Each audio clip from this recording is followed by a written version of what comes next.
Sanjay Tandon ji please come ते तुसी अपना विजन जो पंजाब ਲਈ सोच रहे हो वो ते गल करो तो चंगी गल होएगी। चढ़दी कला टाइम टीवी वालों ऑर्गेनाइज्ड अज दी 9वीं जर्नलिस्ट कॉन्फ्रेंस दे विच मैनू खास तौर दे उत्ते पद्म श्री जगजीत सिंह जी दर्दी ने मैनू जद इहदे लई सद्दा दिता तो मैनू इन्ना पता नहीं सीगा कि इत्थे जिहड़ा की प्रोग्राम होण जा रहा है। इन्हां ने मैनू पूरी उहदी डिटेल दसी। मैं सब तो पहले इन्हां नू एक कॉन्फ्रेंस 9वीं बार ऑर्गेनाइज करन वास्ते मैं इन्हां नू बधाई देना ते शुभकामनावां देना। नाल ही नाल इन्हां नू बधाई भी देना क्योंकि पद्म श्री अवार्ड एक पंजाबी लई एक पंजाबीयत लई अपनी कौम लई और जिन्हां ने इन्ने सालां तो इत्थे सेवा दा एक रिकॉर्ड कीता है कायम और जर्नलिज्म नू एक ऐसे मुकाम ते पहुँचाया कि जिस तरह हुणे गल कर रहे सीगे ते मैं सुन के बड़ा प्रभावित हो रहा सी। लेकिन अज जर्नलिज्म ਉਹਦਾ ਲੈਵਲ किस हिसाब ਦੇ ਨਾਲ ਅੱਗੇ ਵੱਧ ਰਿਹਾ ਹੈ ਉਹਦੇ ਬਾਰੇ ਅਸੀਂ ਗੱਲ ਕਰਾਂਗੇ। ਪ੍ਰੋਫੈਸਰ ਵਾਲੀਆ ਸਾਹਿਬ ਨੇ ਬੜੀ ਅੱਛੇ ਢੰਗ ਦੇ ਨਾਲ ਹੁਣੇ ਇਹਦੀ ਭੂਮਿਕਾ ਰੱਖੀ ਸਾਰੇ ਕਾਰਜਕ੍ਰਮ ਦੀ। ਮੈਂ ਪ੍ਰੋਫੈਸਰ ਸਾਹਿਬ ਦਾ ਧੰਨਵਾਦੀ ਹਾਂ। ਮੇਰੇ ਬਾਰੇ ਵੀ ਤੁਸੀਂ ਕਿਹਾ ਕਿ ਜੀ ਵੀ ਮੇਰੀਆਂ ਕਿਤਾਬਾਂ ਵੀ ਤੁਹਾਡੇ ਤੱਕ ਪਹੁੰਚੀਆਂ ਨੇ। ਮੈਂ ਉਹਦੇ ਲਈ ਵੀ ਸ਼ੁਕਰਗੁਜ਼ਾਰ ਹਾਂ।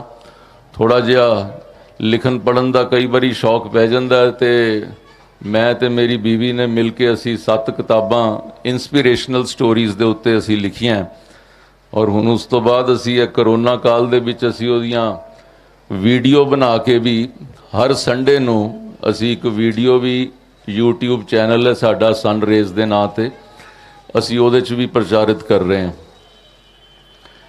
मैनूं लगता है कि बंदा हौली हौली जिथे भी चला जाए लेकिन अगर वो अपना पिछोकड़ भुल जाए अगर वो जमीन दे नाल ना जुड़िया होवे तो वो पता नहीं कित्थे चला जाए वो अपनी विरासत भुल जाता है।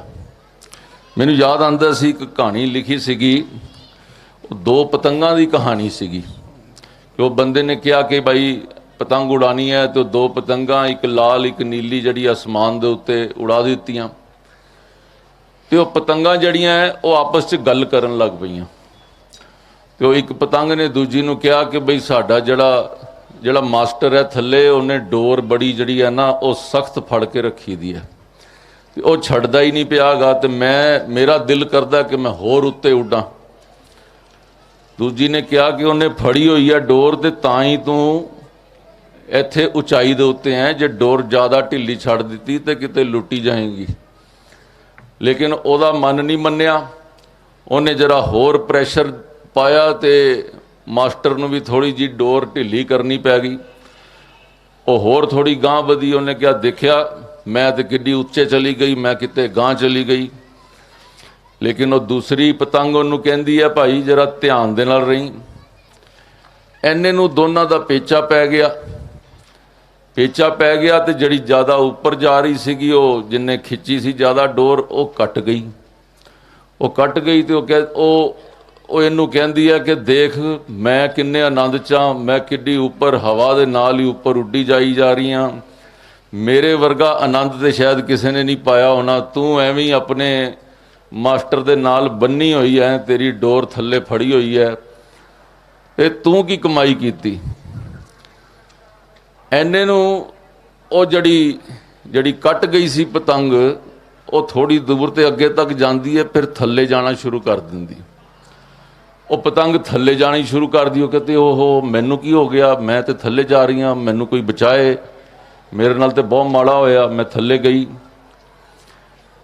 तो लिखन वाले ने इस चीज़ दे नाल लिंक किया कि भाई असी अपनी रूट्स दे नाल कित्थे जुड़े होने। असी जिसले बचपन हुंदा है ते साडे माँ प्यो ने साडी वो डोर फड़ी हुंदी है और हर बच्चा जानदा है ਜਿੰਨੇ ਬੰਦੇ ਇੱਥੇ ਬੈਠੇ ਆ ਘਰ ਦੇ ਵਿੱਚ, ਜਾਂ ਤੁਸੀਂ ਬੱਚੇ ਹੋਵੋਗੇ, ਤੁਹਾਡੇ ਵੱਡੇ ਹੋਣਗੇ, ਜਾਂ ਤੁਹਾਡੇ ਅੱਗੋਂ ਬੱਚੇ ਹੋਣਗੇ ਜਿਹੜਾ ਡੋਰ ਥੋੜੀ ਖੁੱਲੀ ਮੰਗਦੇ ਹੋਣਗੇ, ਦੋਨੋਂ ਤਰ੍ਹਾਂ ਦੇ ਤੁਸੀਂ ਉਹ ਫੇਸ ਕੀਤੇ ਹੋਣਗੇ।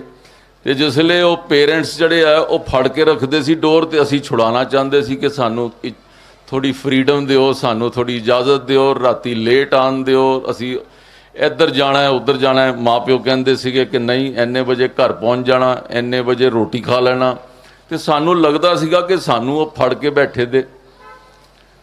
ਉਹੀਓ ਹਿਸਾਬ ਹੋਇਆ ਕਿ ਜਿਸ ਵੇਲੇ ਉਹ ਜਿਹੜੀ ਡੋਰ ਛੱਟੀ ਗਈ ਤੇ ਫਿਰ ਤੇ ਉਹ ਬੰਦਾ ਲੁੱਟਿਆ ਜਾਂਦਾ, ਫਿਰ ਪਤਾ ਨਹੀਂ ਕਿੱਥੇ ਡਿੱਗਦਾ ਜਾ ਕੇ।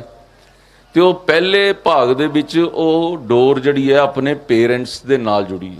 ਪੇਰੈਂਟ ਸ਼ਬਦ ਐਸਾ ਹੈ, ਜੇ ਤੁਸੀਂ ਉਹਨੂੰ ਡਿਵਾਈਡ ਕਰ ਲਓ ਤੇ ਉਹਦਾ ਮਤਲਬ ਹੈ ਪੇ ਰੈਂਟ।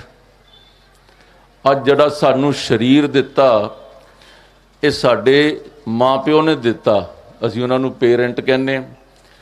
ਤੇ ਲੇਕਿਨ ਅਸੀਂ ਉਮਰ ਭਰ ਅਸੀਂ ਉਹਦਾ ਇਹ ਸਰੀਰ ਦਾ ਕਿਰਾਇਆ ਨਹੀਂ ਦੇ ਪਾਉਂਦੇ। ਜਿਹੜੇ ਹੈਗੇ ਉਹ ਕਹਿੰਦੇ ਇੱਕ ਮਾਂ ਪਿਓ 10 ਬੱਚੇ ਪਾਲ ਲੈਂਦੇ ਆ, ਲੇਕਿਨ ਇੱਕ ਬੱਚਾ ਜਿਹੜਾ ਨਾ ਉਹ 10 ਬੱਚੇ ਮਾਂ ਪਿਓ ਨੂੰ ਨਹੀਂ ਪਾਲ ਪਾਉਂਦੇ। ਤੇ ਸਭ ਤੋਂ ਪਹਿਲੀ ਗੱਲ ਮੈਂ ਸਾਰਿਆਂ ਨੂੰ ਕਹਿਣਾ ਚਾਹੁੰਦਾ ਕਿ ਇਹ ਪੇ ਰੈਂਟ ਦਾ ਮਤਲਬ ਹੈ ਕਿ ਅਸੀਂ ਉਮਰ ਭਰ ਆਪਣੇ ਸਰੀਰ ਦਾ ਰੈਂਟ ਪੇ ਕਰਨਾ ਹੈ, ਆਪਣੇ ਪੇਰੈਂਟਸ ਦਾ ਖਿਆਲ ਰੱਖਣਾ ਹੈ, ਪੇਰੈਂਟਸ ਦੀ ਮਦਦ ਕਰਨੀ ਹੈ, ਉਹਨਾਂ ਦੀ ਸੇਵਾ ਕਰਨੀ ਹੈ। ਉਹਦੇ ਨਾਲ ਹੀ ਤੁਸੀਂ ਆਪਣੇ ਰੂਟਸ ਦੇ ਨਾਲ ਜੁੜੇ ਹੋਏ ਹੋ। ਦੂਸਰਾ, ਅਸੀਂ ਅੱਗੇ ਵੱਧਦੇ ਹਾਂ, ਉਹੀਓ ਰੂਟਸ ਦੇ ਵਿੱਚ ਸਾਡਾ ਗੁਰੂ ਆਉਂਦਾ। ਕਿਤੇ ਕੋਈ ਸਕੂਲ ਹੋਏਗਾ, ਕਾਲਜ ਹੋਏਗਾ, ਜੇ ਕੋਈ ਐਥਲੀਟ ਹੈ, ਕੋਈ ਸਪੋਰਟਸਮੈਨ ਹੈ ਤੇ ਉਹਦਾ ਕੋਈ ਕੋਚ ਹੋਏਗਾ, ਜਾਂ ਕੋਈ ਕਿਤੇ ਹੋਰ ਪੜ੍ਹਨ ਗਿਆ ਤੇ ਉਹਨੂੰ ਕਿਸੇ ਨੇ ਕੋਈ ਸਮਝਾਇਆ ਹੋਏਗਾ, ਕਿਸੇ ਨੇ ਰਾਹ ਤੇ ਪਾਇਆ ਹੋਏਗਾ। ਜੇ ਉਹਨੇ ਵੀ ਤੁਹਾਡੀ ਡੋਰ ਫੜ ਕੇ ਰੱਖੀ ਹੈ ਤੇ ਇਹਦਾ ਮਤਲਬ ਤੁਸੀਂ ਇੱਕ ਸਹੀ ਡਾਇਰੈਕਸ਼ਨ ਵੱਲ ਜਾ ਸਕਦੇ ਹੋ। ਆਪਣੀ ਰੂਟਸ ਦੇ ਨਾਲ ਜੁੜੇ ਰਹਿਣਾ। ਕਿਆ ਅਸੀਂ ਆਪਣੀ ਰੂਟਸ ਦੇ ਨਾਲ ਜੁੜੇ ਹੋਏ ਹਾਂ? ਕਈ ਲੋਕਾਂ ਨੂੰ ਲੱਗਦਾ ਕਿ ਭਾਈ ਮੈਂ ਇੱਥੋਂ ਜਾ ਕੇ ਅਮਰੀਕਾ 'ਚ ਜ਼ਿਆਦਾ ਪੋਪੂਲਰ ਹੋ ਜਾਵਾਂ, ਪੰਜਾਬ ਦਾ ਭਾਵੇਂ ਮੈਂ ਕੋਈ ਖਿਆਲ ਨਾ ਕਰਾਂ। ਲੇਕਿਨ ਜਿਹੜੇ ਬੰਦੇ ਨੇ ਆਪਣੀ ਜਨਮ ਭੂਮੀ ਦਾ ਖਿਆਲ ਨਹੀਂ ਰੱਖਿਆ, ਮੈਨੂੰ ਲੱਗਦਾ ਜਿਨ੍ਹੇ ਆਪਣੇ ਪੇਰੈਂਟਸ ਦਾ ਖਿਆਲ ਨਹੀਂ ਰੱਖਿਆ, ਜਿਨ੍ਹੇ ਆਪਣੇ ਗੁਰੂ ਦਾ ਖਿਆਲ ਨਹੀਂ ਰੱਖਿਆ, ਮੈਨੂੰ ਲੱਗਦਾ ਕਿ ਉਹ ਕਿਤੇ ਨਾ ਕਿਤੇ ਉਹ ਬੰਦੇ ਦੀ ਪਰਸਨੈਲਿਟੀ ਅਧੂਰੀ ਹੈ। ਉਹਨੂੰ ਤੁਸੀਂ ਕਿਵੇਂ ਪੂਰਾ ਕਰ ਸਕਦੇ ਹੋ, ਇਹ ਮੈਂ ਤੁਹਾਡੇ ਲਈ ਸੋਚ ਲਈ ਛੱਡ ਰਿਹਾ। ਅੱਜ ਪੰਜਾਬ ਲਈ, ਪੰਜਾਬੀਅਤ ਲਈ ਤੁਸੀਂ ਵੀ ਇੱਥੇ ਰੱਖਿਆ ਕਿ ਵਿਜ਼ਨ ਪੰਜਾਬ ਅੱਜ ਦਾ ਪ੍ਰੋਗਰਾਮ ਰੱਖਿਆ। ਮੈਂ ਤੁਹਾਨੂੰ ਯਾਦ ਕਰਾਉਣਾ ਚਾਹੁੰਦਾ ਕਿ ਜਰਨਲਿਜ਼ਮ ਇੱਕ ਐਸਾ ਵਿਸ਼ੇ ਹੈ, ਮੈਂ ਜ਼ਿਆਦਾ, ਤੁਸੀਂ ਤੇ ਸਾਰੇ ਇਸ ਵਿਸ਼ੇ ਦੇ ਬਾਰੇ ਜ਼ਿਆਦਾ ਜਾਣਦੇ ਹੋ, ਤੁਸੀਂ ਇਸ ਏਰੀਆ ਤੋਂ ਹੈਗੇ ਹੋ, ਲੇਕਿਨ ਮੈਂ ਇਹਨੂੰ ਬੜੀ ਕਲੋਜ਼ਲੀ ਦੇਖਿਆ। ਔਰ ਮੇਰੇ ਕਈ ਹਜ਼ਾਰਾਂ ਦੋਸਤ ਨੇ ਜਿਹੜੇ ਜਰਨਲਿਸਟ ਨੇ, ਜਿਨ੍ਹਾਂ ਤੋਂ ਕਈ ਕੁਝ ਸਿੱਖਣ ਨੂੰ ਮਿਲਦਾ ਹੈ, ਕਈ ਵਾਰੀ ਕ੍ਰਿਟਿਸਿਜ਼ਮ ਵੀ ਮਿਲਦਾ ਹੈ। ਸਾਡੇ ਇੱਕੋ ਆਉਂਦਾ ਕਿ ਨਿੰਦਕ ਨੇੜੇ ਰਾਖੀਏ, ਆਂਗਨ ਕੁਟੀ ਛਵਾਏ, ਬਿਨ ਸਾਬਨ ਪਾਣੀ ਬਿਨਾ ਨਿਰਮਲ ਕਰੇ ਸੁਹਾਏ। ਨਿੰਦਕ ਦਾ ਮਤਲਬ ਤੁਸੀਂ ਸਮਝਦੇ ਹੀ ਹੈਗੇ ਹੋ ਭਾਈ, ਜਿਹੜਾ ਕ੍ਰਿਟਿਸਾਈਜ਼ ਕਰਦਾ, ਨਿੰਦਕ ਨੂੰ ਨੇੜੇ ਰੱਖਣਾ ਚਾਹੀਦਾ, ਉਹਨੂੰ ਆਪਣੀ ਕੁਟੀਆ 'ਚ ਛੁਪਾ ਕੇ ਰੱਖ ਲਓ ਭਾਵੇਂ, ਕਿਉਂਕਿ ਉਹ ਬਿਨ ਸਾਬਨ ਬਿਨਾ ਪਾਣੀ ਦੇ ਵੀ ਨਾ ਉਹ ਤੁਹਾਡੀ ਧੁਲਾਈ ਕਰਦਾ ਰਹਿੰਦਾ, ਤੁਹਾਨੂੰ ਸਾਫ ਸੁਥਰਾ ਰੱਖਦਾ। ਤੇ ਮੈਂ ਸੋਚਦਾ ਹਾਂ ਕਿ ਤੁਹਾਡਾ ਜਿਹੜਾ ਪ੍ਰੋਫੈਸ਼ਨ ਹੈ ਉਹ ਇੱਕ ਇਸ ਪ੍ਰੋਫੈਸ਼ਨ ਨੂੰ ਬਿਲੋਂਗ ਕਰਦਾ ਜਿੱਥੇ ਤੁਸੀਂ ਪ੍ਰੇਜ਼ ਵੀ ਕਰਦੇ ਹੋ, ਉਹ ਵੀ ਬੜੀ ਜ਼ਰੂਰੀ ਹੈ, ਜਿੱਥੇ ਤੁਸੀਂ ਨਿੰਦਾ ਕਰਦੇ ਹੋ ਉਹ ਵੀ ਬੜੀ ਜ਼ਰੂਰੀ ਹੈ। ਔਰ ਉਹ ਦੋਨਾਂ ਨੂੰ ਆਦਮੀ ਜਿਹੜਾ ਡਿਸਾਈਫਰ ਕਰਕੇ ਕਿ ਮੈਨੂੰ ਕਿਸ ਵੇਲੇ ਪ੍ਰੇਜ਼ ਸੁਣਨੀ ਹੈ ਤੇ ਕਿਸ ਵੇਲੇ ਨਿੰਦਾ ਸੁਣਨੀ ਤੇ ਕਿਵੇਂ ਆਪਣੇ ਆਪ ਨੂੰ ਕਰੈਕਟ ਕਰਨਾ ਹੈ, ਮੈਨੂੰ ਲੱਗਦਾ ਕਿ ਜਰਨਲਿਸਟ ਦਾ ਇੱਕ ਬਹੁਤ ਵੱਡਾ ਰੋਲ ਹੈ। ਅੱਜ ਕੁਝ ਜਰਨਲਿਸਟ ਜਿਹੜਾ ਉਹ ਲੋਕਾਂ ਦੀ ਰਿਪੋਰਟ ਦੇਣ ਨਾਲੋਂ, ਤੁਸੀਂ ਦੇਖੋ ਕਿ ਜਰਨਲਿਸਟ ਦੇ ਜਿੰਨੇ ਇਹ ਪੇਪਰ ਛਪਦੇ ਨੇ ਉਹਦੇ ਵਿੱਚ ਨਿਊਜ਼ ਕਾਲਮ ਇੱਕ ਹੁੰਦਾ, ਫਿਰ ਦੂਸਰਾ ਕਾਲਮ ਵਿੱਚ ਆਉਂਦਾ ਵਿਚਕਾਰ ਜਾ ਕੇ ਉਹ ਐਡੀਟਰਸ ਚੋਇਸ ਜਾਂ ਐਡੀਟੋਰੀਅਲ ਜਾਂ ਉਹਦੇ ਉੱਤੇ ਜਿਹੜਾ ਮੈਂਸ਼ਨ ਕਰਦੇ ਨੇ ਉਹਦੀ ਡਿਟੇਲ ਹੁੰਦੀ ਨੇ, ਜਿੱਥੇ ਓਪੀਨੀਅਨ ਆਉਂਦੇ ਐਡੀਟਰ ਦੇ। लेकिन मैनू किसी वेले लगता कि न्यूज़ दे विच ही जिस वेले जर्नलिस्ट अपना ओपीनियन विच पा दिंदा है, वो न्यूज़ दा फैक्ट बदल जाता है।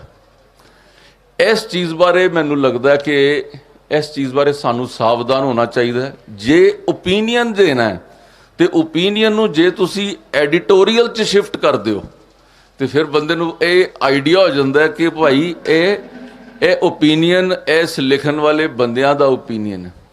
नहीं तो की हो रहा कि अजकल सोशल मीडिया ते उहदे विच कई छोटे छोटे चैनल, कई छोटे छोटे ਜਿਹੜੇ लिखन वाले, कई कॉरस्पोंडेंट्स, उन्होंने भी अपना ਉਹਦੇ 'ਚ ਇੱਕ ओपीनियन ਉਹ शुरू कर दिता। ਹੁੰਦਾ ਕੀ ਹੈ ਕਿ ਉਹਦੇ 'ਚ ਪੋਲੀਟੀਕਲ ਸਾਈਡ ਦੇ ਉੱਤੇ ਤੁਸੀਂ ਕਦੀ ਲੈਫਟ ਹੁੰਦੇ ਹੋ, ਕਦੀ ਰਾਈਟ ਹੁੰਦੇ ਹੋ। ਅੱਛਾ, ਸਾਡਾ ਐਨਾਲਿਸਿਸ ਤੇ ਬੰਦੇ ਸਾਰੇ ਕਰਦੇ ਆ, ਲੱਭ ਲੈਂਦੇ ਆ ਕਿ ਲੈ ਜੀ ਟੰਡਨ ਸਾਹਿਬ ਤੁਸੀਂ 3 ਸਾਲ ਪਹਿਲੇ ਆਹ ਬੋਲਿਆ ਸੀ, ਅੱਜ ਤੁਸੀਂ ਉਹਦੇ ਉਲਟਾ ਬੋਲ ਦਿੱਤਾ। ਉਹ ਬੰਦਾ ਫਸ ਜਾਂਦਾ ਕਿਤੇ ਕਿ ਲੈ ਭਾਈ ਇਹ ਕਿੱਥੇ ਮੈਂ ਫਸ ਗਿਆ, ਕਿਉਂਕਿ ਸਾਡਾ ਤੇ ਐਨਾਲਿਸਿਸ ਹੋ ਰਿਹਾ ਹੁੰਦਾ।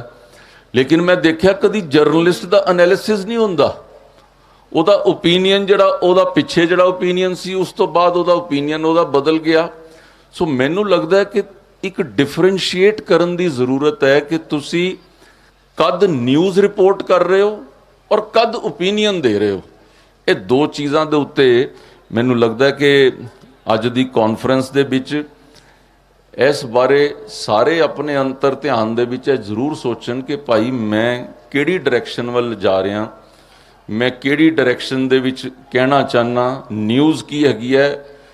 ਹੁਣੇ ਦਰਦੀ ਸਾਹਿਬ ਨੇ ਬੋਲਦੇ ਹੋਏ ਕਿਹਾ ਕਿ ਕਈ ਬੰਦੇ ਇਹੋ ਜਿਹੇ ਆਉਂਦੇ ਆ ਕਿ ਕਈ ਪੈਸਿਆਂ ਦਾ ਪ੍ਰਕੋਪ ਬਹੁਤ ਵੱਧ ਗਿਆ, ਪਰ ਉਹਨਾਂ ਨੇ बड़े ही स्ट्रेट फॉरवर्ड शब्दों च कहा कि भाई ਇਹੋ ਜਿਹਾ पाप ना करना।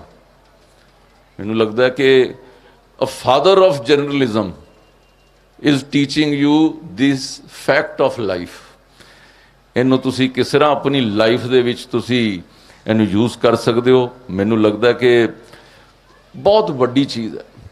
और कई इन्होंने हुणे डिस्कस कीतियां ऐसियां गल्लां किस तरह भारतीय जनता पार्टी की सरकार ने, आदरणीय नरेंद्र मोदी जी ने किस तरीके नाल पंजाब, पंजाबी ते पंजाबीयत वास्ते काम किया। ਉਹਦੇ कई एग्जाम्पल मैं इत्थे बैठे एक कागज़ के उत्ते लिख रहा सीगा कि मैं हुणे जाके मैं ਉਹਦੇ बारे गल करांगा। ते जिसले दर्दी साहब बोल रहे सीगे ते मैं सोचा कि यार ये लगता है मेरी पर्ची जड़ी है दर्दी साहब ने पढ़ ली है। ये हुण मैनू सोचना पै रहा कि केड़ा पॉइंट है जी जड़ा तुसी छड्ड दिता है जड़ा मैं बोला। तो मैं तुहानू प्रणाम करना जी, जड़ी तुहाडी अद्धी स्पीच है वो मेरी स्पीच भी मान लीती जाए। तो मैं जड़े पॉइंट कोई जड़े तुसी नहीं बोले, मैं एक दो पॉइंट उहदे च मैं ऐड कर देना। तुसी वीरपाल दिवस बारे गल कीती, मैनू मेरी पार्टी ने इस वेले ऑल इंडिया दे वीरपाल दिवस दे संयोजक दे तौर दे उत्ते मैनू काम दिता। मैं इसलिए सारियां स्टेटां दे नाल कोआर्डीनेट कर रहा। तुसी उहदे बारे मैंशन कीता, लेकिन मैं उहदे च ऐड कर देना। तुहानू जान के खुशी होएगी लगभग 1 लाख लोग जड़े हैगे है उन्होंने चिट्ठियां लिख चुके ने प्रधानमंत्री जी का धन्नवाद करन नूं। एक स्टेट तो ऐसी है जी, झारखंड स्टेट है साडी, जिथों 25,000 बंदियां ने पोस्ट कार्ड एक पोस्ट कार्ड के उत्ते अपने मन वालों में लिख के भेजिया गया कि प्रधानमंत्री जी सानू नहीं सी पता कि इस साहबजादियां ने की काम कीता सीगा जिदे करके एडी उन्होंने शहादत प्राप्त की। लेकिन जे तुसी 26 दिसंबर का जिस वेले इहदा अनाउंसमेंट की है सानू वो जान के पता लग्या। एक इंदौर दे विच एक बाजार हैगा कि उस बाजार दे विच लोकां ने एक दुकान एक मकान तक जाके लोकां दे साइन कराए ने उहदे उत्ते लिख के कि प्रधानमंत्री जी असीं तुहाडा धन्नवाद करदे हैगे हां कि सानू तुसीं दस्सिया। ते तुसीं देखो कि इस चीज़ दे उत्ते लगभग 250-300 साल ਪੁਰਾਣੀ ਗੱਲ ਹੋ ਗਈ, ਲੇਕਿਨ ਕਿਸੇ ਨੇ ਕਦੀ ਇਸ ਬਾਰੇ ਸੋਚਿਆ ਨਹੀਂ। ਤੁਸੀਂ ਉਹਨੂੰ ਬੜੇ ਅੱਛੇ ਢੰਗ ਦੇ ਨਾਲ ਤੁਸੀਂ ਮੈਂਸ਼ਨ ਕੀਤਾ ਕਿ ਅਸੀਂ ਬਾਲ ਦਿਵਸ ਕਿਸੇ ਹੋਰ ਦੇ ਨਾਂ ਦਾ ਅਸੀਂ ਸੋਚਦੇ ਰਹੇ, ਲੇਕਿਨ ਅਸਲੀ ਬਾਲ ਦਿਵਸ, ਜੇ ਮੈਂ ਕਹਿੰਦਾ, ਇਹ ਸਿਰਫ ਪੰਜਾਬ ਦੀ ਗੱਲ ਨਹੀਂ ਹੈ। ਪੰਜਾਬ ਦੀ ਧਰਤੀ ਨੇ ਇੱਥੇ ਖੜੇ ਹੋ ਕੇ ਪੂਰੇ ਹਿੰਦੁਸਤਾਨ ਨੂੰ ਬਚਾਇਆ। ਗੁਰੂ ਤੇਗ ਬਹਾਦਰ ਜੀ ਨੂੰ ਹਿੰਦ ਦੀ ਚਾਦਰ ਕਹਿੰਦੇ ਸੀਗੇ, ਪੰਜਾਬ ਦੀ ਚਾਦਰ ਨਹੀਂ ਸੀ ਕਹਿੰਦੇ। ਜਿੰਨੇ ਵੀ ਐਗਰੈਸ਼ਨ ਹੋਏ ਹਿੰਦੁਸਤਾਨ 'ਚ, ਉਹ ਇਹ ਪੰਜਾਬ ਵੱਲੋਂ ਹੀ ਹੋਏ ਆ। ਸੋ ਸਾਡੀ ਧਰਤੀ ਨੇ ਜਦੋਂ ਇੱਥੇ ਖੜੇ ਹੋ ਕੇ ਰੋਕਿਆ, ਤੇ ਮੈਨੂੰ ਲੱਗਦਾ ਕਿ ਪੰਜਾਬ, ਪੰਜਾਬੀ, ਪੰਜਾਬੀਅਤ ਇੱਥੇ ਖੜੇ ਹੋ ਕੇ ਪੂਰੇ ਦੇਸ਼ ਦੀ ਸੇਵਾ ਕੀਤੀ ਹੈ।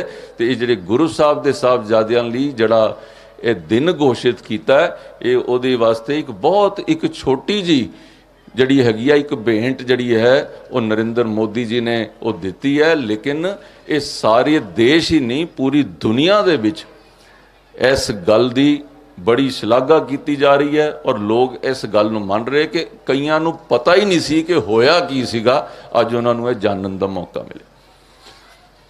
ਦੂਸਰੀ ਚੀਜ਼ ਜਿਹੜੀ ਮੈਂ ਤੁਹਾਡੇ ਸਾਹਮਣੇ ਕਹਿਣਾ ਚਾਹੁੰਦਾ, ਅਫਗਾਨਿਸਤਾਨ ਦੇ ਵਿੱਚ ਕੀ ਹੋਇਆ। ਅਫਗਾਨਿਸਤਾਨ ਦੇ ਵਿੱਚ ਤੁਸੀਂ ਸਾਰਿਆਂ ਨੇ ਐਸ ਜਰਨਲਿਸਟ ਉਹਨੂੰ ਕਵਰ ਕੀਤਾ ਹੋਏਗਾ।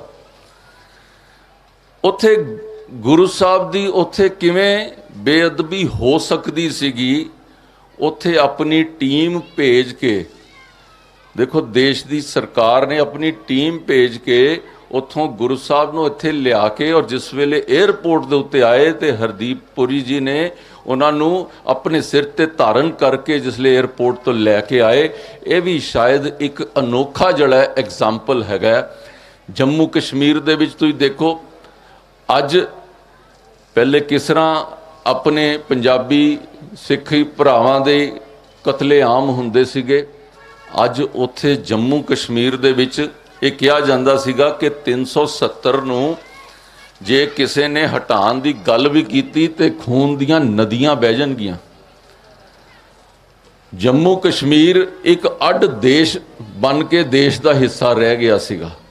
ਉਹਨੂੰ ਲੋਕੀ ਅੱਡ ਦੇਖਦੇ ਸੀ, ਉਹਦੇ ਰੂਲਸ, ਉਹਦੇ ਲਾਜ਼, ਉਹਦਾ ਸੰਵਿਧਾਨ, ਉਹਦਾ ਝੰਡਾ, ਉਹ ਉਸ ਤਰੀਕੇ ਦੇ ਨਾਲ ਉਹਨੂੰ ਅਲੱਗ ਮੰਨਦੇ ਸੀਗੇ। ਲੇਕਿਨ ਉਹਨੂੰ 370 ਨੂੰ ਹਟਾਇਆ ਹੀ ਨਹੀਂ। 370 ਨੂੰ ਹਟਾ ਕੇ ਉੱਥੇ ਅਮਨ ਸ਼ਾਂਤੀ ਜਿਹੜੀ ਹੈਗੀ ਹੈ ਉਹ ਖੜੀ ਕੀਤੀ। ਇਹਦੇ ਵਾਸਤੇ ਵੀ ਇੱਕ ਬਹੁਤ ਵੱਡਾ ਕੰਮ ਮੈਨੂੰ ਲੱਗਦਾ ਕਿ ਪ੍ਰਧਾਨ ਮੰਤਰੀ ਜੀ ਨੇ ਉਹਦੇ ਵਾਸਤੇ ਹਿੰਮਤ ਦਿਖਾ ਕੇ ਕੀਤਾ। ਮੈਂ ਕਹਿੰਦਾ ਜਿੰਨੇ ਵੀ ਕੰਮ ਹੋਏ, ਮੈਂ ਉਹਦੀ ਲਿਸਟ ਤੁਹਾਡੇ ਸਾਹਮਣੇ ਮੈਂ ਰੱਖ ਸਕਦਾ। ਲੰਗਰ ਨੂੰ ਟੈਕਸ ਫ੍ਰੀ ਕਰ ਦੇਣਾ, ਜੋ 550 ਸਾਲਾ ਮਨਾ ਲੈਣਾ, ਜਲਿਆਂਵਾਲਾ ਬਾਗ ਦਾ ਜਿਹੜਾ ਹੈਗਾ ਉਹਦਾ ਜੀਰਨੋਧਾਰ ਕਰ ਦੇਣਾ। ਦਰਦੀ ਸਾਹਿਬ ਨੇ ਬੜੇ ਅੱਛੇ ਢੰਗ ਨਾਲ ਉਹਦਾ ਕੀਤਾ। ਮੈਂ ਉਸ ਵਿਸ਼ਿਆਂ ਦੇ ਵਿੱਚ ਨਹੀਂ ਜਾ ਰਿਹਾ, ਲੇਕਿਨ ਇੱਕ ਪੰਜਾਬ ਦੇ ਵਿੱਚ ਜਿਹੜਾ ਇੱਕ ਫਾਰਮਰਸ ਬਿੱਲ ਦਾ ਇੱਕ ਬਹੁਤ ਵੱਡਾ ਇੱਕ ਇਸ਼ੂ ਆਇਆ, ਜਿਹਦੇ ਕਰਕੇ ਅੱਜ ਤੋਂ ਸ਼ਾਇਦ 4 ਮਹੀਨੇ ਪਹਿਲੇ ਸ਼ਾਇਦ ਤੁਸੀਂ ਵੀ ਇੱਥੇ ਮੈਨੂੰ ਬੁਲਾਉਣ ਵਾਸਤੇ ਜਿਹੜਾ ਹੈਗਾ ਵੈ, ਤੁਸੀਂ ਵੀ 4 ਵਾਰੀ ਸੋਚਦੇ ਕਿ ਯਾਰ ਇਹਨਾਂ ਨੂੰ ਬੁਲਾ ਕੇ ਕਿਤੇ ਪੰਗਾ ਨਾ ਪਾ ਲਈਏ। ਲੇਕਿਨ ਮੈਂ ਤੁਹਾਨੂੰ ਸਾਰਿਆਂ ਨੂੰ ਮੈਂ ਪੁੱਛਣਾ ਚਾਹੁੰਦਾ, ਤੁਹਾਡੇ ਘਰ ਦੇ ਵਿੱਚ ਵੀ ਵੱਡੇ ਹੋਣਗੇ, ਬਜ਼ੁਰਗ ਹੋਣਗੇ, ਜਿਹੜੇ ਕੋਈ ਸਿਆਣੇ ਬੰਦੇ ਹੋਣਗੇ, ਜਿਸਲੇ ਕੋਈ ਉਹ ਫੈਸਲਾ ਲੈਂਦੇ, ਫਿਰ ਉਹ ਫੈਸਲਾ ਸਾਰੇ ਉਹਨੂੰ ਮੰਨਦੇ। ਜੇ ਕਿਤੇ ਇਹੋ ਜੀ ਗੱਲ ਲੱਗੇ ਕਿ ਭਾਈ ਦੇਸ਼ ਵਾਸਤੇ ਜਾਂ ਪਰਿਵਾਰ ਵਾਸਤੇ ਫੈਸਲਾ ਠੀਕ ਨਹੀਂ ਹੋ ਰਿਹਾ, ਤੇ ਜਿਸ ਵੇਲੇ ਉਸ ਵੱਡੇ ਬੰਦੇ ਨੂੰ ਉਹ ਫੈਸਲਾ ਵਾਪਸ ਲੈਣਾ ਪਵੇ, ਉਹਦੇ ਮਨ ਦੀ ਸਥਿਤੀ ਨੂੰ ਜਰਾ ਸੋਚ ਕੇ ਦੇਖਣਾ ਕਿ ਉਹ ਬੰਦਾ ਕਿੱਡਾ ਕੁ ਮਹਾਨ ਹੋਏਗਾ ਕਿ ਜਿਨਨੇ ਆਪਣੀ ਕਹੀ ਹੋਈ ਗੱਲ ਨੂੰ ਕਿ ਮੈਂ ਤਾਂ ਕਿਸਾਨਾਂ ਵਾਸਤੇ, ਉਹਨਾਂ ਦੀ ਭਲਾਈ ਵਾਸਤੇ ਇੱਕ ਚੀਜ਼ ਲਿਆਂਦੀ ਸੀ, ਲੇਕਿਨ ਮੈਂ ਦੇਸ਼ ਦੀ ਭਲਾਈ ਵਾਸਤੇ ਮੈਂ ਇਹਨੂੰ ਵਾਪਸ ਲੈ ਰਿਹਾ। ਔਰ ਗੁਰਪੁਰਬ ਦੇ ਦਿਨ ਇਸ ਗੱਲ ਦੀ ਘੋਸ਼ਣਾ ਕਰਨਾ ਨੈਸ਼ਨਲ ਐਡਰੈਸ ਕਰਕੇ, ਮੈਨੂੰ ਲੱਗਦਾ ਉਸ ਬੰਦੇ ਦਾ ਜਿਗਰਾ ਕਿੰਨਾ ਕੁ ਵੱਡਾ ਹੋਏਗਾ ਕਿ ਭਾਈ ਮੈਂ ਇਸ ਗੱਲ ਨੂੰ, ਉਹਨਾਂ ਨੇ ਆਪਣੇ ਮੂੰਹੋਂ ਆਖਿਆ ਕਿ ਭਾਈ ਮੈਨੂੰ ਲੱਗਦਾ ਕਿ ਮੇਰੇ ਤੋਂ ਗਲਤੀ ਹੋਈ ਕਿ ਮੈਂ ਸਮਝਾ ਨਹੀਂ ਪਾਇਆ ਕਿ ਇਹਦੇ ਕਿੰਨੇ ਫਾਇਦੇ ਹੈਗੇ। ਸੋ ਮੈਂ ਜਿਹੜਾ ਉਹ ਇੱਕ ਸਬਜੈਕਟ ਹੈ ਬਿੱਲ ਦਾ, ਉਹ ਇੱਕ ਅੱਡ ਹੈ। ਮੈਂ ਸਿਰਫ ਤੁਹਾਨੂੰ ਇਹ ਯਾਦ ਕਰਾਉਣਾ ਚਾਹੁੰਦਾ ਕਿ ਇਹ ਚੀਜ਼ ਨੂੰ ਜਿਸਲੇ ਵਾਪਸ ਲੈਣਾ ਹੋਏ ਔਰ ਪੂਰਾ ਦੇਸ਼ ਨਹੀਂ ਦੁਨੀਆ ਵਾਚ ਕਰਦੀ ਹੋਵੇ, ਤੇ ਉਸ ਬੰਦੇ ਵਾਸਤੇ ਉਹ ਕਿੱਡਾ ਕੁ ਵੱਡਾ ਦਿਲ ਕਰਕੇ ਇਹ ਗੱਲ ਕਹਿਣ ਦਾ ਹਿੰਮਤ ਕੀਤੀ ਹੋਏਗੀ। ਇਹਦੇ ਬਾਰੇ ਤੁਸੀਂ ਸਾਰੇ ਜਾਣਕਾਰ ਹੋ, ਤੁਹਾਡੀ ਲੇਖਣੀ 'ਚ ਤਾਕਤ ਹੈ, ਤੁਹਾਡੀ ਨੌਲੇਜ ਹੈਗੀ ਹੈ। ਇਹਨੂੰ ਤੁਸੀਂ ਸੋਚ ਕੇ ਦੇਖਣਾ, ਜਿਲੇ ਤੁਹਾਨੂੰ ਆਪਣੇ ਵੱਲੋਂ ਵੀ ਕਦੀ ਕੋਈ ਫੈਸਲਾ ਇੰਜ ਵਾਪਸ ਲੈਣਾ ਪਵੇ ਤੇ ਤੁਹਾਡੇ ਮਨ ਦੇ ਉੱਤੇ ਕੀ ਗੁਜ਼ਰਦੀ ਹੈ ਕਿ ਮੇਰੇ ਦੇਸ਼ 'ਚ, ਮੇਰੇ ਸ਼ਹਿਰ 'ਚ, ਮੇਰੇ ਮੁਹੱਲੇ 'ਚ ਲੋਕੀ ਮੈਨੂੰ ਕਿਵੇਂ ਵੇਖਣਗੇ। ਇਹਦੇ ਬਾਰੇ ਸੋਚਣਾ ਕਿ ਉਸ ਬੰਦੇ ਦੇ ਮਨ ਤੇ ਕੀ ਗੁਜ਼ਰੀ ਹੋਏਗੀ। ਦੇਖੋ, ਕਈ ਵਰਿਆਂ ਤੋਂ ਪੰਜਾਬੀਆਂ ਦੀ ਇੱਕ ਬਲੈਕ ਲਿਸਟ ਬਣੀ ਦੀ ਸੀ, ਉਹ ਦੇਸ਼ ਦੇ ਵਿੱਚ ਵਾਪਸ ਹੀ ਨਹੀਂ ਸੀ ਆ ਸਕਦੇ। ਅੱਜ ਤੁਸੀਂ ਦੇਖੋ, ਜੇ ਬਲੈਕ ਲਿਸਟ ਵੀ ਉਹ ਸਾਰੀ ਖਤਮ ਹੋਈ, ਭਾਈ ਉਹ ਕਿਹੜੀ ਪਾਰਟੀ ਨੇ ਕੀਤੀ, ਕਿਹੜੇ ਪ੍ਰਧਾਨ ਮੰਤਰੀ ਨੇ ਕੀਤੀ, ਅਸੀਂ ਕਿਹੋ ਜਿਹਾ ਸਮੇਂ ਅਸੀਂ ਇੱਥੇ ਪ੍ਰਦੇਸ਼ ਦੇ ਵਿੱਚ ਦੇਖਿਆ। ਮੈਂ ਤੇ ਖੁਦ ਇਹਦੇ ਵਿੱਚੋਂ ਨਿਕਲਿਆ ਦਾ। 1991 ਦੇ ਵਿੱਚ ਸਾਡੇ ਘਰ ਦੇ ਉੱਤੇ ਵੀ ਜਿਹੜਾ ਅਟੈਕ ਹੋਇਆ, ਮੈਂ ਇਕੱਲਾ ਸੀਗਾ ਉਸ ਵੇਲੇ, ਛੋਟੇ ਬੱਚੇ ਸੀ ਮੇਰੇ ਨਾਲ। ਟੰਡਨ ਸਾਹਿਬ ਅੰਮ੍ਰਿਤਸਰ ਉੱਥੇ ਚੁਣਾਵ ਲੜ ਰਹੇ ਸੀ ਲੋਕ ਸਭਾ ਦਾ, ਤੇ ਰਾਤੀ ਕੋਈ 2 ਵਜੇ ਘੱਟ ਤੋਂ ਘੱਟ ਉੱਥੇ 40 ਰਾਉਂਡ ਫਾਇਰ ਹੋਏ। ਮੈਂ ਬੱਚਿਆਂ ਦੇ ਮੂੰਹ ਤੇ ਹੱਥ ਰੱਖ ਕੇ ਕਿ ਵੀ ਇੱਥੇ ਕਿਤੇ ਸ਼ੀਸ਼ੇ ਤੋਂ ਨਾ ਗੋਲੀ ਅੰਦਰ ਆ ਜਾਏ, ਉਹਨਾਂ ਨੂੰ ਫੜ ਕੇ ਮੈਂ ਬੈੱਡ ਦੇ ਥੱਲੇ ਸ਼ਿਫਟ ਕੀਤਾ ਛੋਟੇ ਛੋਟੇ ਬੱਚਿਆਂ ਨੂੰ ਕਿ ਵੀ ਉਹ ਵੀ ਨਾ ਇੱਥੇ ਕਿਤੇ ਰੋਣ, ਬਾਹਰ ਪਤਾ ਲੱਗ ਜਾਏਗਾ ਵੀ ਕਿੱਥੇ ਹੈਗਾ ਬੰਦਾ। 2 ਵਾਰੀ ਇੰਜ ਹੋਇਆ ਕਿ ਜਿੱਥੇ ਟੰਡਨ ਸਾਹਿਬ ਭਾਸ਼ਣ ਦੇ ਕੇ ਸਟੇਜ ਤੋਂ ਉਤਰੇ, ਤੇ ਜਿਸਲੇ ਉਤਰੇ ਤੇ 5 ਮਿੰਟ ਬਾਅਦ ਸਟੇਜ ਉੱਡ ਗਈ। ਅਸੀਂ ਕਿਹੋ ਜਿਹੇ ਸਮੇਂ ਦੇ ਵਿੱਚੋਂ ਅਸੀਂ ਨਿਕਲੇ ਹਾਂ। ਮੈਨੂੰ ਲੱਗਦਾ ਕਿ ਅਸੀਂ ਸਾਰੇ ਪੰਜਾਬੀ ਲੋਕ ਇਹ ਦਰਦ ਨੂੰ ਚੰਗੀ ਤਰ੍ਹਾਂ ਜਾਣਦੇ ਹਾਂ। ਮੈਂ ਤੁਹਾਨੂੰ ਸਿਰਫ ਯਾਦ ਕਰਾਉਣਾ ਚਾਹੁੰਦਾ, ਇਸ ਵੇਲੇ ਉਹ ਐਂਟੀ ਨੈਸ਼ਨਲ ਫੋਰਸਿਸ, ਦੇਖੋ ਹਰ ਮਹੱਲੇ ਦੇ ਵਿੱਚ ਚੰਗੇ ਬੰਦੇ ਵੀ ਹੁੰਦੇ, ਮਾੜੇ ਵੀ ਹੁੰਦੇ, ਸੋਸ਼ਲ ਬੰਦੇ ਵੀ ਹੁੰਦੇ ਆ, ਐਂਟੀ ਸੋਸ਼ਲ ਵੀ ਹੁੰਦੇ। ਜਿਸ ਵੇਲੇ ਕੋਈ ਉਹ ਜਿਹੜਾ ਥਾਣੇ ਦੇ ਵਿੱਚ ਵੀ ਉਹ ਲਿਸਟ ਲੱਗੀ ਹੁੰਦੀ ਆ, ਕੋਈ ਖਾਸ ਪ੍ਰੋਗਰਾਮ ਹੁੰਦੇ ਆ ਨਾ, ਤਾਂ ਥਾਣੇਦਾਰ ਵੀ ਜਿਹੜਾ ਨਾ ਉਹ ਕਹਿੰਦੇ ਇਸ ਮਹੱਲੇ ਦੇ ਜਿਹੜੇ ਹੈਗੇ ਨਾ ਉਹ ਸਾਰੇ ਪੋਕਟ ਮਾਰ, ਸਾਰੇ ਐਂਟੀ ਸੋਸ਼ਲ, ਉਹਦੀ ਲਿਸਟ ਉਹਦੇ ਕੋਲ ਹੁੰਦੀ ਹੈ। ਮੈਂ ਤੁਹਾਨੂੰ ਯਾਦ ਕਰਾਉਣਾ ਚਾਹੁੰਦਾ ਵੀ ਇਸ ਵੇਲੇ ਕੋਈ, ਮੈਂ ਕਿਸੇ ਦਾ ਨਾਂ ਨਹੀਂ ਲੈਂਦਾ, ਲੇਕਿਨ ਤੁਸੀਂ ਤੇ ਜਾਣਦੇ ਹੋ ਵੀ ਇਸ ਵੇਲੇ ਉਹ ਐਂਟੀ ਨੈਸ਼ਨਲ ਫੋਰਸਿਸ ਕਿਹਦੇ ਨਾਲ ਜੁੜ ਰਹੀਆਂ। ਕਿਆ ਅਸੀਂ ਉਹਦੇ ਬਾਰੇ, ਅਸੀਂ ਉਹਦੀ ਫੇਵਰ 'ਚ ਲਿਖ ਰਹੇ ਹਾਂ? ਕਿਆ ਅਸੀਂ ਉਹਦੇ ਬਾਰੇ ਅਸੀਂ ਜਾਗਰੂਕ ਹੈਗੇ ਹਾਂ? ਰਾਣੀ ਸਾਹਿਬਾ ਆ ਗਏ, ਦਰਦੀ ਜੀ ਤੁਸੀਂ ਉਹਨਾਂ ਨੂੰ ਰਿਸੀਵ ਕਰ ਲਓ। ਰਾਣੀ ਪ੍ਰਨੀਤ ਕੌਰ ਜੀ ਆਏ ਨੇ, ਮੈਂ ਤੁਹਾਡਾ ਇੱਥੇ ਆਉਣ 'ਤੇ ਸਵਾਗਤ ਕਰਦਾ ਜੀ।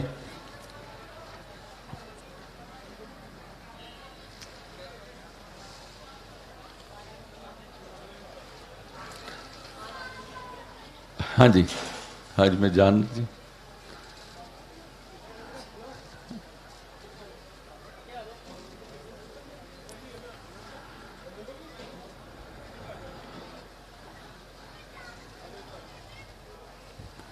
ਮਹਾਰਾਣੀ ਪ੍ਰਨੀਤ ਕੌਰ ਜੀ ਦੇ ਇੱਥੇ ਆਉਣ 'ਤੇ ਮੈਂ, ਮਹਾਰਾਣੀ ਸਾਹਿਬਾ ਮੈਂ ਸੰਜੇ ਟੰਡਨ ਹਾਂ, ਬਲਰਾਮ ਜੀ ਦਾਸ ਟੰਡਨ ਦਾ ਬੇਟਾ ਜੀ। ਇਸ ਵੇਲੇ ਹਿਮਾਚਲ ਪ੍ਰਦੇਸ਼ ਦਾ ਸਹਿ ਪ੍ਰਭਾਰੀ ਹਾਂ ਭਾਰਤੀ ਜਨਤਾ ਪਾਰਟੀ ਦਾ। ਪਰਸੋਂ ਹੀ ਮੈਂ ਰਾਜਾ ਸਾਹਿਬ ਦੇ ਨਾਲ ਬਨੂੜ ਮੀਟਿੰਗ ਵੀ ਮੈਂ ਐਡਰੈਸ ਕੀਤੀ ਸੀਗੀ, ਤੇ ਤੁਹਾਡਾ ਇੱਥੇ ਸਵਾਗਤ ਹੈ ਜੀ। ਮੈਂ ਗੱਲ ਕਰ ਰਿਹਾ ਸੀਗਾ ਕਿ ਨੈਸ਼ਨਲ ਫੋਰਸਿਸ ਤੇ ਐਂਟੀ ਨੈਸ਼ਨਲ ਫੋਰਸਿਸ, ਇਹਦੇ ਬਾਰੇ ਤੁਸੀਂ ਆਪਣੇ ਦਿਲ ਦੇ ਉੱਤੇ ਹੱਥ ਰੱਖ ਕੇ ਕਿ ਇਹ ਡਿਸਾਈਡ ਕਰਨਾ ਕਿ ਅਸੀਂ ਆਉਣ ਵਾਲੇ ਸਮੇਂ ਦੇ ਵਿੱਚ ਅਸੀਂ ਪੰਜਾਬ ਕਿਹੜੇ ਪਾਸੇ ਲਿਜਾਣਾ ਚਾਹੁੰਦੇ ਹਾਂ। ਦੇਖੋ, ਕੋਈ ਕੀ ਕਰਦਾ ਹੈ, ਵੋਟਰ ਕਿੱਧਰ ਵੋਟ ਪਾਉਂਦਾ ਹੈ, ਉਹ ਅੱਡ ਚੀਜ਼ ਹੈ। ਲੇਕਿਨ ਜਿਹੜਾ ਗੁਰੂ ਹੁੰਦਾ ਹੈ, ਜਿਹੜਾ ਲਿਖ ਰਿਹਾ ਹੁੰਦਾ ਹੈ, ਜਿਹਨੂੰ ਸਮਝ ਹੁੰਦੀ ਹੈ, ਰੱਬ ਨੇ ਤੁਹਾਨੂੰ ਲੇਖਣੀ ਦੀ ਤਾਕਤ ਦਿੱਤੀ ਹੈ, ਰੱਬ ਨੇ ਤੁਹਾਡੇ ਹੱਥ 'ਚ ਪੈਨ ਫੜਾਇਆ, ਰੱਬ ਨੇ ਤੁਹਾਨੂੰ ਇਹ ਕਿਹਾ ਕਿ ਭਾਈ ਤੁਸੀਂ ਦੇਸ਼ ਨੂੰ, ਸੂਬੇ ਨੂੰ, ਮਹੱਲੇ ਨੂੰ, ਆਪਣੇ ਜ਼ਿਲ੍ਹੇ ਨੂੰ ਇੱਕ ਚੰਗੀ ਡਾਇਰੈਕਸ਼ਨ ਦਿਓ। ਮੈਂ ਤੁਹਾਨੂੰ ਇਹੀ ਪ੍ਰਾਰਥਨਾ ਕਰਦਾ ਕਿ ਇਸ ਚੀਜ਼ ਦੀ ਤੁਸੀਂ ਡਿਟੇਲ ਸੋਚ ਕੇ, कि वो किस पासे जा रहे, तो तुहानूं उहदे बारे जरूर लिखना चाहिए कि देश किते एंटी नैशनल फोर्सिस दे हत्थ दे विच ना जाए। प्रदेश जिहड़ा हैगा ये साडा एक ऐसा प्रदेश है कि जिहड़ा बॉर्डर दे उत्ते है। बॉर्डर दे उत्ते होण करके साडी जिम्मेवारियां होर भी वध जांदियां। एक दूजी पार्टी आई जिहड़ी पार्टी दे मुख मंत्री, उन्हां नूं ये ही नहीं समझ आई कि भाई प्रधान मंत्री दा अहुदा की हुंदा है। साडा प्रधान मंत्री ऐसे है जे ते वो अमरीका भी जान ना तो प्रोटोकॉल तोड़ के अमरीका दा भी प्रेजिडेंट उन्हां नूं एयरपोर्ट ते रिसीव करन आ जांदा है, लेकिन अपने देश दे विच अपने एक सूबे दे विच आउण दे उत्ते अपने मुख्यमंत्री जिहड़ा हैगा उन्हां नूं टाइम नहीं मिलदा कि वो जाके उन्हां नूं रिसीव भी कर सकन। देखो गल मैं सोचदा कि जिन्ना स्वागत करन दी रीत पंजाबियां दी है, मैनू नहीं लगता कि शायद किसी होर सूबे च इहो जी रीत होएगी। असी आदर सत्कार करन दे विच शायद दुनिया च नंबर 1 ते आंदे होवांगे, लेकिन ये की करके दिखाया जी मुख मंत्री साहब ने। मुख मंत्री जी पहुंच नहीं पाए, मंत्री जी जड़े पहुंचे वो उत्थे ही गल करके उत्थों ही गायब हो गए। सारा प्री प्लैंड किस तरीके दे नाल लिया के प्रधानमंत्री जी नूं एक असुरक्षित जगह दे उत्ते लिया के खड़े कर दिता। मैं सिर्फ विषय याद करा रहा, मैं सिर्फ ये कहने की कोशिश कर रहा कि तुहाडे अपने हत्थ दे विच है कि तुसी किहड़े पासे इस डायरैक्शन नूं लिजा सकदे हो। फिर आंदा है कि सानू जे एक रेल गड्डी जा रही होवे, ਉਹਦੇ ਵਿੱਚ ਇੱਕ ਇੰਜਨ ਦਾ ਮੂੰਹ ਇੱਧਰ ਹੋਵੇ ਤੇ ਦੂਜੇ ਇੰਜਨ ਦਾ ਮੂੰਹ ਇੱਧਰ ਹੋਵੇ ਤੇ ਉਹ ਗੱਡੀ ਕਿੱਥੇ ਰਹੇਗੀ? ਨਾ ਇੱਧਰ ਜਾਊਗੀ ਨਾ ਇੱਧਰ ਜਾਊਗੀ, ਗੱਡੀ ਖੜੀ ਰਹੂਗੀ। ਅਸੀਂ ਸਾਰੇ ਉਸ ਗੱਡੀ ਦੇ ਸਵਾਰ ਹੈਗੇ ਆ। मेरा ख्याल वालिया साहब आ गए, वो इंडिकेशन कर रहे कि मेरे जान का टाइम हो गया है, तो मैं बस 2 मिनट च रैप अप करदा जी। तो गड्डी जड़ी है वो किधर जाएगी? एक इंजन भारतीय जनता पार्टी का लगा होया, दूजे पासे जे कोई होर इंजन लग गया तो गड्डी तो बिच ही खड़ी रहूगी, उधर धक्का लाऊगी उधर धक्का लाऊगी। तो आपां जिहड़ा कह रहे हैं भाई डबल इंजन, हरियाणे च डबल इंजन चल रहा है तो ज़्यादा स्पीड है, हिमाचल च डबल इंजन चल रहा है तो ज़्यादा स्पीड है। क्या साडी स्पीड इत्थे वो भी डबल हो सकती? वो हो सकती है तो जरूर इस गल दे उत्ते चानन पाना कि किवें डबल हो सकती है। मैं तुहाडे राही वो लखां बंदियां तक, तुहाडे चैनल राही, तुहाडी लेखनी राही, तुहाडे पेन राही, और जे तुहाडे दिल च किते मैनूं इन्नी जी जगह मिल जाए तो मेरी गल नूं जरा उन्होंने जरा चंगे ढंग नाल लिख दोगे तो होर भी जय जयकार हो जाऊगी। तो मेरी यही बेनती है कि इनू आपां कित्थे ले जाना चाहते हैं, ये बारे तुसी जरूर विचार करना। और ये जड़ियाँ फोर्सिस हैगियां उहदे वल असी किहड़े पासे खड़े हाँ। कई बारी बंदा सोचदा कि यार मैं बड़ा नमाना जिहा बंदा, छोटा जिहा बंदा, तो मैं इहदे च की कर सकदा। वो एक जड़ा है उत्थे पेड़ नूं अग लग गई, जिसले अग लग गई तो वो सारे जड़े उत्थे पक्षी सीगे, जड़े थल्ले कोई झोंपड़ी सी, वो सारे भज के दूर पासे चले गए। एक छोटी जी जो चिड़ी सीगी कि वो इधर कोल नदी सीगी तो नदी च जांदी सी तो अपने मूँह दे विच वो थोड़ा जिहा पानी लिया के आके तो वो उत्थे वृक्ष दे उत्ते वो पानी सुट दिंदी सी। वो दूर थोड़ा एक वो बार बार जा आ रही सी तो एक कौआ उत्थे बैठा देख रहा सीगा, तो कौए ने उसका मजाक उड़ा के कहा तू एडी जिन्नी चिड़ी, एनी जिन्नी तेरी चोंच, ਉਹਦੇ ਚ तेरे 2 ਜਿਹੜੇ ਹੈਗੇ ਆ ਤੁਪਕੇ पानी नहीं आंदा, तो तू ਕਿਹੜੀ अग बुझा लेंगी ਇੱਥੇ। ਤਾਂ चिड़ी ने आ गल कही सीगी कि जिस वेले इस पेड़ की अग बुझाण दे बारे जिस वेले यदि स्टोरी लिखी जाएगी तो मेरा नां इत्थे इंज बैठ के मजाक उड़ाण वालियां च नहीं होएगा, मेरा नां इहदे विच अग बुझाण वालियां दे विच होएगा। मैं इस पिछे मैं एक काम कर रही हाँ। मेरी बेनती है कि असी सारे उस चिड़ी जिन्ना काम ही भावें करिए, लेकिन अपने प्रदेश नूं बचाण दा काम करिए, प्रदेश नूं अगे ले जाण दा काम करिए, ਪ੍ਰਦੇਸ਼ ਨੂੰ, ਸੂਬੇ ਨੂੰ ਇੱਕ ਆਪਣੀ ਵੱਡੀ ਸਲਤਨਤ ਦੇ ਨਾਲ ਜੋੜਨ ਦਾ ਕੰਮ ਕਰੀਏ, ਇੱਕ ਡਬਲ ਇੰਜਨ ਦੀ ਸਰਕਾਰ ਬਣਾਉਣ ਵਾਸਤੇ ਆਪਾਂ ਅੱਗੇ ਵਧੀਏ। ਮੈਂ ਇਹ ਹੀ ਬੇਨਤੀ ਕਰਦਾ ਹੋਇਆ ਮੈਂ ਤੁਹਾਡਾ ਸਭ ਦਾ ਧੰਨਵਾਦ ਕਰਦਾ, ਖਾਸ ਤੌਰ ਦੇ ਉੱਤੇ ਦਰਜੀ ਜੀ ਔਰ ਉਹਨਾਂ ਦੇ ਪਰਿਵਾਰ ਦਾ ਧੰਨਵਾਦ ਕਰਦਾ। ਇਹਨਾਂ ਨੇ ਮੈਨੂੰ ਬੜਾ ਪਿਆਰ, ਬੜਾ सम्मान ਦਿੱਤਾ ਔਰ ਪਿਛਲੇ ਦਿਨਾਂ 'ਚ ਆਪਣਾ ਕਈ ਵਾਰੀ ਜਿਹੜਾ ਹੈਗਾ ਇਹਨਾਂ ਨਾਲ ਬੈਠ ਕੇ ਇਹਨਾਂ ਨੇ ਮੈਨੂੰ ਆਪਣੀ ਉਹ ਬੜੀ ਸੋਹਣੀ ਕਿਤਾਬ ਵੀ ਦਿੱਤੀ ਮੈਨੂੰ, ਜਿਹੜੀ ਮੇਰੇ ਡਰਾਇੰਗ ਰੂਮ ਦੇ ਵਿੱਚ ਰੱਖੀ ਹੈ। ਔਰ ਦਰਦੀ ਸਾਹਿਬ, ਮੈਂ ਰੋਜ਼ ਤੁਹਾਡੇ ਦਰਸ਼ਨ ਆਪਣੇ ਡਰਾਇੰਗ ਰੂਮ 'ਚ ਹੀ ਕਰਦਾ। ਤਾਂ ਆਪ ਤੁਹਾਡਾ ਸਾਰਿਆਂ ਦਾ ਬਹੁਤ ਬਹੁਤ ਧੰਨਵਾਦ ਔਰ ਇੱਥੇ ਬੁਲਾਉਣ ਵਾਸਤੇ ਔਰ ਮੇਰੇ ਨੂੰ ਤੁਸੀਂ ਸ਼ਾਂਤੀ ਦੇ ਨਾਲ ਸੁਣਿਆ, ਉਹਦਾ ਵੀ ਬਹੁਤ ਬਹੁਤ ਧੰਨਵਾਦ, ਧੰਨਵਾਦ, ਸ਼ੁਕਰੀਆ, ਥੈਂਕ ਯੂ, ਜੈ ਹਿੰਦ ਜੀ। ਸੰਜੇ ਜੀ, ਸੰਜੇ ਟੰਡਨ ਜੀ, ਬਸ 1 ਮਿੰਟ ਖੜਨਾ ਤੁਸੀਂ। ਪਿਆਰੇ ਦਰਸ਼ਕੋ, ਤੁਸੀਂ ਸੁਣਿਆ ਸੰਜੇ ਟੰਡਨ ਜੀ ਨੂੰ ਤੇ ਕਾਫੀ ਸਵਾਲ ਆਏ ਨੇ, ਪਰ ਕਿਉਂਕਿ ਅੱਜ ਮੈਂ ਜਿਹੜੇ ਤੁਸੀਂ ਸਾਰੇ ਔਰ ਜਿਹੜੇ ਲਾਈਵ ਹੋ ਰਿਹਾ ਹੈ ਪ੍ਰੋਗਰਾਮ ਸਾਰੀ ਦੁਨੀਆ 'ਚ ਦੇਖ ਰਹੇ ਹੋ, ਬਿਲਕੁਲ ਵੱਖਰੀ ਕਿਸਮ ਦਾ ਐਕਸਪੈਰੀਮੈਂਟ ਅਸੀਂ ਕੀਤਾ ਹੈ। ਤੁਸੀਂ ਜਿਸ ਤਰ੍ਹਾਂ ਦੇ ਤੁਹਾਡੇ ਸਵਾਲ ਨੇ, ਪਹਿਲੀ ਤਾਂ ਗੱਲ ਹੈ ਜਿਹੜੇ ਜਰਨਲਿਸਟ ਐਸੋਸੀਏਸ਼ਨ ਨੇ ਕੋਈ ਮੰਗ ਕੀਤੀ ਹੈ, ਉਹ ਮੇਰਾ ਖਿਆਲ ਹੈ ਇਹ ਮੌਕਾ ਨਹੀਂ, ਤੇ ਸਹੀ ਥਾਂ ਤੇ ਤੁਹਾਡੀ ਮੰਗ ਪਹੁੰਚਾਵਾਂਗੇ ਮੀਡੀਆ ਰਾਹੀਂ। ਲੇਕਿਨ ਦੂਜੀ ਗੱਲ ਜਿਹੜੀ ਤੁਹਾਡੇ, ਚਾਹੇ ਉਹ ਕਿਸਾਨਾਂ ਬਾਰੇ ਸਵਾਲ ਨੇ, 750 ਕਿਸਾਨਾਂ ਬਾਰੇ ਗੱਲ ਕੀਤੀ ਗਈ ਹੈ, ਜਾਂ ਪੰਜਾਬ ਦੇ ਹੋਰ ਮਸਲੇ ਬਾਰੇ ਜਿਹੜੇ ਸਵਾਲ ਆਏ ਨੇ, ਇਹਨਾਂ ਦੀ ਗੱਲ ਮੈਂ ਤੁਹਾਨੂੰ ਦੱਸਣਾ ਚਾਹੁੰਦਾ। ਇਹ ਪ੍ਰੋਗਰਾਮ ਜਿਹੜਾ ਹੈ ਇਹ ਵਿਜ਼ਨ ਪੰਜਾਬ ਦੇ ਨਾਂ 'ਤੇ ਅਸੀਂ ਸਭ ਨੂੰ ਸੱਦਾ ਦਿੱਤਾ ਹੈ। ਸੰਜੇ ਟੰਡਨ ਜੀ ਆਪਣੀ ਪਾਰਟੀ ਵੱਲੋਂ ਬੋਲੇ ਨੇ, ਜੋ ਇਹਨਾਂ ਦਾ ਵਿਜ਼ਨ ਹੈ ਉਹ ਇਹਨਾਂ ਨੇ ਕਹਿ ਦਿੱਤਾ ਹੈ। ਕਾਂਗਰਸ ਪਾਰਟੀ ਨੂੰ ਕਿਹਾ ਗਿਆ ਹੈ, ਉਹਨਾਂ ਦਾ ਜੇ ਕੋਈ ਬੰਦਾ ਆਏਗਾ ਉਹ ਆਪਣੀ ਗੱਲ ਕਰ ਲੇਗਾ। ਜਿਹੜੇ ਵੀ ਪਾਰਟੀ ਦੇ ਬੰਦੇ, ਅਸੀਂ ਹਰ ਇੱਕ ਪਾਰਟੀ ਨੂੰ ਜਿੱਥੇ ਕਿਹਾ ਗਿਆ ਕਿ ਨਿਰਪੱਖਤਾ ਦੀ ਗੱਲ ਕਰੋ, ਬਿਲਕੁਲ ਇਹ ਚੈਨਲ ਨਿਰਪੱਖ ਹੋ ਕੇ ਹਰ ਇੱਕ ਨੂੰ ਆਪਣਾ ਮੌਕਾ ਦੇ ਰਿਹਾ ਹੈ। ਜਿਹੜੀ ਪਾਰਟੀ ਇੱਥੇ ਆ ਕੇ ਬੋਲਣਾ ਚਾਹੇਗੀ, ਸਭ ਨੂੰ ਅਸੀਂ ਉਸੇ ਤਰੀਕੇ ਨਾਲ ਟੀਵੀ ਤੇ ਲਾਈਵ ਦਿਖਾ ਰਹੇ ਹਾਂ।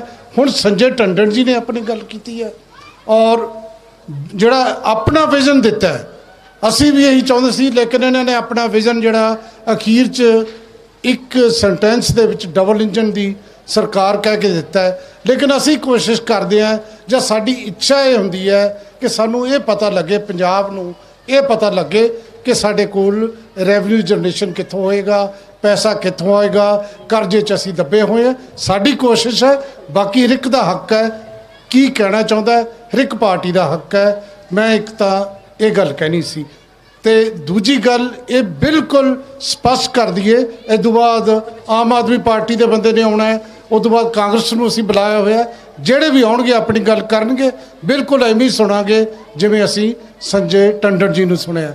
ਹੁਣ ਸੰਜੇ ਟੰਡਨ ਜੀ ਦਾ ਅਸੀਂ ਚੜ੍ਹਦੀ ਕਲਾ ਟਾਈਮ ਟੀਵੀ ਵੱਲੋਂ ਸਨਮਾਨ ਕਰਾਂਗੇ, ਉਸ ਤੋਂ ਬਾਅਦ ਪ੍ਰਨੀਤ ਕੌਰ ਜੀ ਨੂੰ ਸੁਣਾਂਗੇ।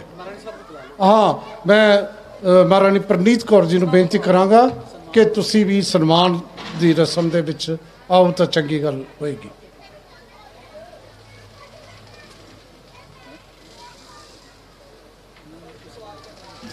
ਸਵਾਲ ਤਾਂ ਤੁਹਾਨੂੰ ਕਹਿ ਹੀ ਦਿੱਤਾ ਨਾ, ਉਹਨਾਂ ਨੇ ਆਪਣਾ, ਤੁਹਾਡੇ ਸਵਾਲ ਮੇਰੇ ਕੋਲ ਆ ਗਏ ਨੇ। ਨਹੀਂ, ਉਹ ਜਦੋਂ ਇਹਨਾਂ ਦੀ ਮਰਜ਼ੀ ਹੈ, ਨਹੀਂ ਇਸ ਤਰ੍ਹਾਂ ਨਹੀਂ ਹੋਏਗਾ, ਕਿਉਂਕਿ ਉਹਨਾਂ ਨੇ ਆਪਣੀ ਗੱਲ ਕਹਿਤੀ। ਸਵਾਲ ਆਨਸਰ ਜਿਹੜਾ ਸਾਡਾ ਸੈਸ਼ਨ ਉਧਰ ਹੋਇਆ ਜੀ।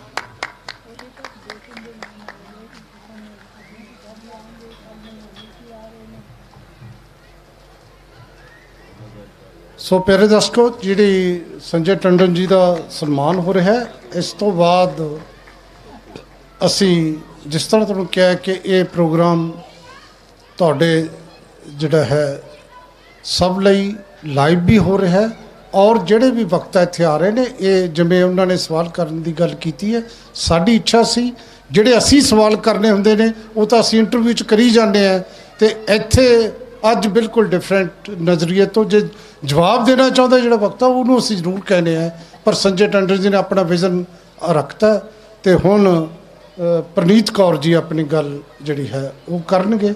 ਉਸ ਤੋਂ ਬਾਅਦ ਆਪਾਂ ਅਗਲੇ ਬੁਲਾਰੇ ਬਾਰੇ ਦੱਸਾਂਗੇ।